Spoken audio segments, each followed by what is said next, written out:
Ang grabe talaga guys, tumbag mga punong kahoy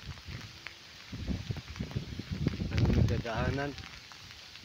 Pero meron pa yung lakas ng hangin ng Super Typhoon Tino dito sa ah, yung panahon. May ano, ah, mahina naman yung hangin pero malakas pa rin yung hangin.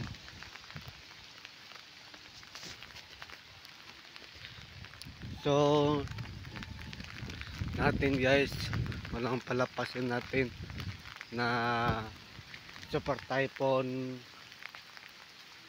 ayun, Super Typhoon Tino.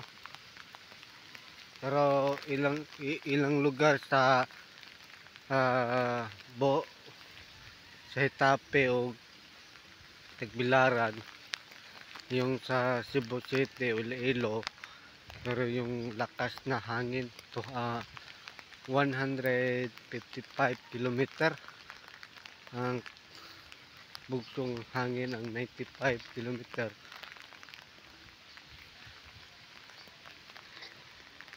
So meron yung, pero kami guys, meron kami yung signal sa iba pa mga lugar, pero wala pa yung naposte na mga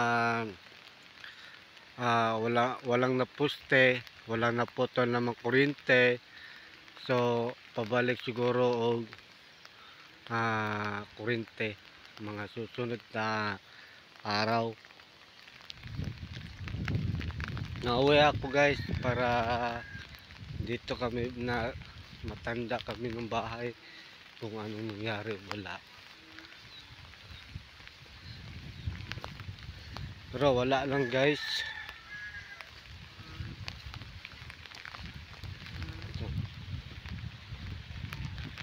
Ito na yun, ang bahay namin tumba na yun.